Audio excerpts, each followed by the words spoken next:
이야, 이게 얼마만의 가이드립입니까? 코로나 때문에 죄다 개봉을 미루면서 극장에 이렇다 할 영화가 없었던 탓에 인비저블 맨을 끝으로 중단했다가 약 석 달 만에 돌아왔습니다. 한동안 침체기에 빠졌던 영화계도 이제 슬슬 재가동에 들어갈 모양인데, 그 첫 번째 주자로 가장 먼저 시험대에 오른 영화는 바로 지난 2월에 개봉할 예정이었지만 이제서야 관객을 만나게 된 송지효 씨와 김무열 씨가 주연한 스릴러 영화 침입자입니다. 서진 씨 되시죠?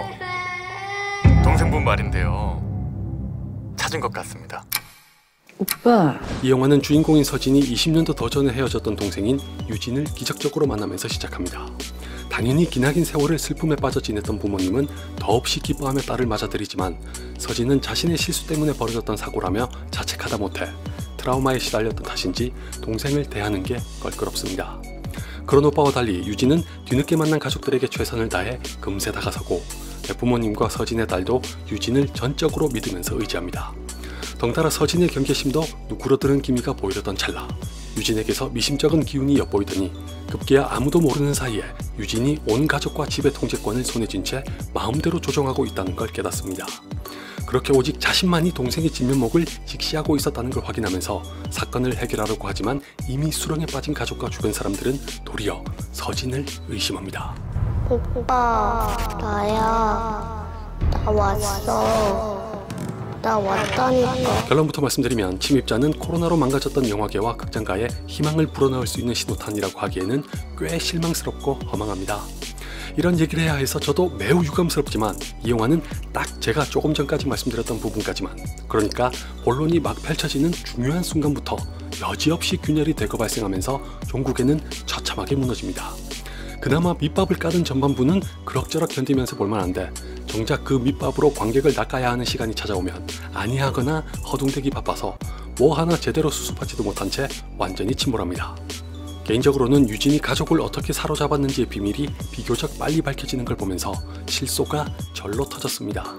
분명 영화상에서 일대 전환이 이뤄지는 중요한 지점 중 하나임에도 불구하고 각본부터 연출까지 부실하기 그지없어 설득력을 갖거나 몰입을 유도하기는커녕 이질감과 거부감만 심어줍니다. 정확히 이때부터, 다시 말해 유진의 이면에 감춰진 진실이 무엇인지를 드러내는 대목에서부터 이 영화는 개연성이니 논리니 하는 건 쳐다보지도 않고 이야기를 전개하는 데만 급급한 나머지 각본도 겸한 감독이 자신의 영화를 스스로 감당하지 못해 버거워하고 있다는 게 눈에 명확하게 보일 지경입니다.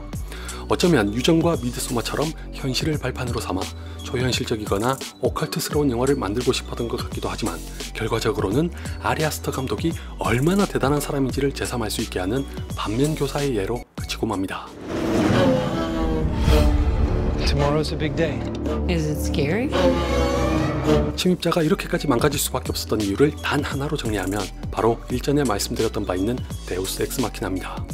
고대 그리스에서 막무가내로 신을 등장시켜 모든 걸 무마하고 넘어갔던 것처럼 침입자도 충실한 서사로 매끄러운 전개를 보여주지 못하면서 거의 대부분을 설정만으로 얼버무리고 지나갑니다. 과장 하나 안 보태고 진짜 처음부터 끝까지 이건 원래 이렇고 저건 원래 저렇고 그건 원래 그렇다는 식으로 설정만 남발하고 우연에 기댄 채 대충 뭉개고 지나가니 관객들이 영화에 집중할 수 있을 리 만무하죠. 대표적인 예가 서진이 동생과 아내로 인해 트라우마를 갖고 있다는 건데, 이 설정으로 주요한 갈등을 유발하면서도 서진의 심리를 묘사하는 데는 소홀해서 관객의 흥미를 유발하지 못하고 도리어 빈수레가 요란하다는 말만 떠올리게 할 뿐입니다. 특히 동생을 잃어버렸던 게 서진과 부모님에게 구체적으로 어떤 사연을 안겼고, 그것으로 말미암아 현재의 서진은 어떤 상태인지에 대해 아주 잠깐 흘리고 지나가는 게 전부라 미스터리의 영역에서는 전혀 힘을 발휘하지 못합니다. 차라리 여기에 더 많은 공을 들였다면 관객을 혼란에 빠뜨릴 수도 있었을 텐데, 지금은 결말부에 등장하는 반전 같지도 않은 반전에 무기를 실으려고 하면서 역효과만 불러일으킵니다. 아마 여러분도 조금만 유심히 보신다면 영화가 끝난 후에 극장을 나오시면서 아니 저럴 거면 대체 그 집에서 여태까지 뭐하고 있었던 거야? 라는 불만 어린 의문을 던지게 되실 거라고 장담합니다. 내가 오고 나서 이 집 사람들 모두가 행복한데 오빠만 그걸 모르네. 이렇게 구멍이 숭숭 뚫리다 못해 개연성이라고 눈에 들어오지 않는 각본에다가 현실과 초현실의 경계를 능숙하게 넘나들지 못하는 연출까지 겹쳤으니 배우들의 연기라고 해서 좋을 리가 없습니다. 이 와중에 송지효 씨와 김무열 씨의 팬이신 분들에게 한 가지 위안이 되는 게 있다면 이건 배우들의 능력 이전에 각본과 연출의 탓이 너무나도 크다는 겁니다.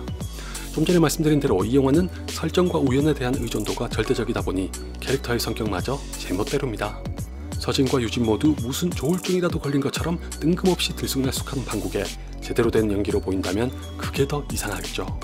예컨대 후반부에 등장하는 경찰은 근거가 일부 있음에도 불구하고 유진의 미인계에 넘어가기라도 한 건지 고작 몇 마디의 말만 듣고 밑도 끝도 없이 서진을 몰아붙이는 걸 보면 역시 한국 영화는 일단 경찰을 호구로 만들고 보는 게 특기구나 하는 생각이 절로 드는 동시에 더 나아가 이것 때문에 서진이 폭발하기까지 하니 당초에 이 영화에는 죄다 머저리에다가 사이코만 나오는 것 같아서 흥미를 가지고 싶어도 가질 수가 없습니다.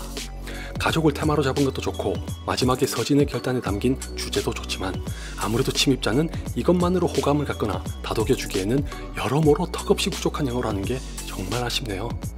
부디 며칠 후에 개봉하는 결백은 이 부진을 만회하면서 한국 영화와 극장가의 구원투수가 되어주길 바랍니다.